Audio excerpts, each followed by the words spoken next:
What does exercise mean to us? What is appropriate exercise? Well, our biggest recommendation is 150 minutes of moderate intense activity.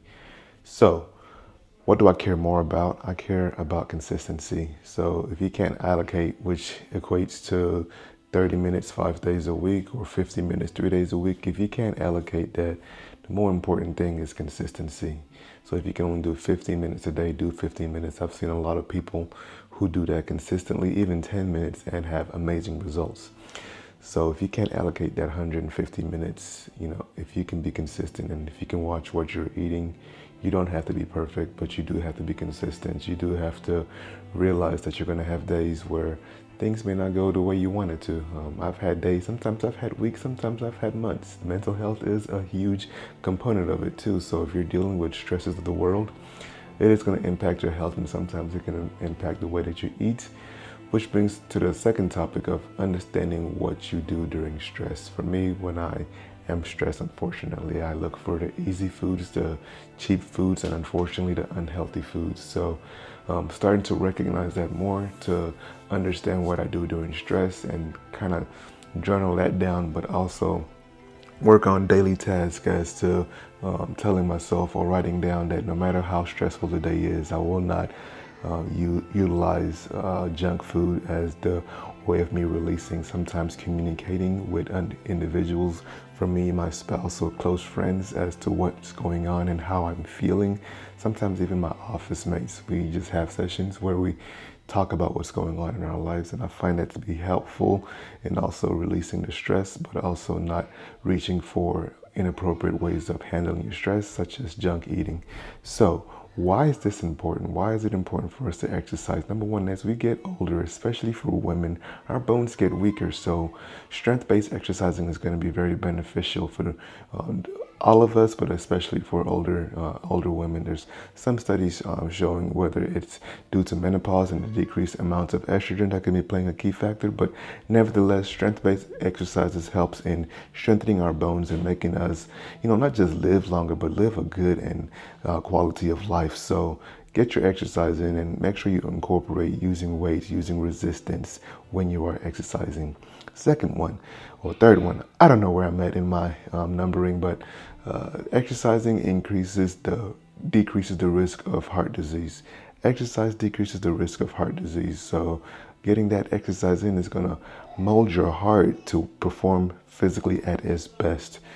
And by doing this, is also going to help to control the blood pressure. Controlling the blood pressure decreases the risk of a lot of cardiac diseases, such as cardiomyopathy, enlargement of the heart failure, heart attacks, strokes themselves, which can lead to dementia.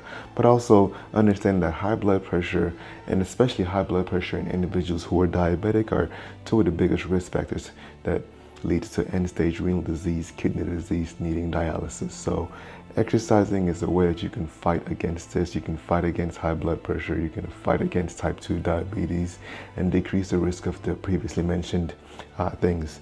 So mentally, what does exercise do? For me, this is me personally, I find that I'm less depressed when I am exercising, when I'm exercising consistently. So there is benefits in exercising and decreasing the risk of anxiety, depression, and mental health overall. So making sure that you get that exercise and understand that it helps you more than just being tired. It helps your heart to perform at its physical best. It decreases the risk of high blood pressure, which can lead to significant cardiac dysfunctions. It decreases the risk of osteopenia. Osteoporosis strengthens the bones, decreases the risk of certain cancers, decreases the risk of or helps to treat your anxiety, depression. So there's a host of a lot of different things that exercise can do for certain individuals. I do understand that there are individuals who are not able to do certain exercises or exercise at all, secondary to comorbidities, but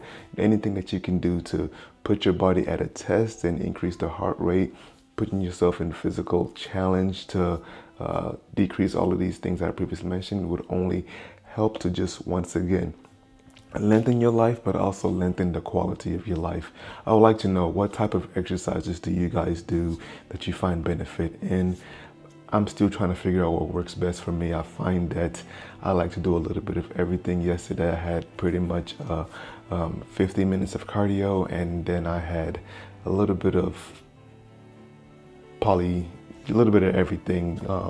High intensity exercise is what I did using dumbbells and body weight. So certain days I'll go straight gym bro mode where I'm doing bench, squat, but find myself that when I'm doing body weight exercises, and especially using dumbbells, I'm able to incorporate different exercises at once. I did like a curl squat, shoulder press as one move, and it's pretty amazing that you can get a complete body workout with not using extremely high weights, but doing multiple repetitions and feeling your best. I feel amazing today, of course. A little bit of back pain because I slept in my son's room with him, and it's not the best bed for my lumbar support, but nevertheless, like to know what you guys do for exercise, and let me know in the comments. This is Dr. E saying, just stressing the importance of heart, health, and prevention.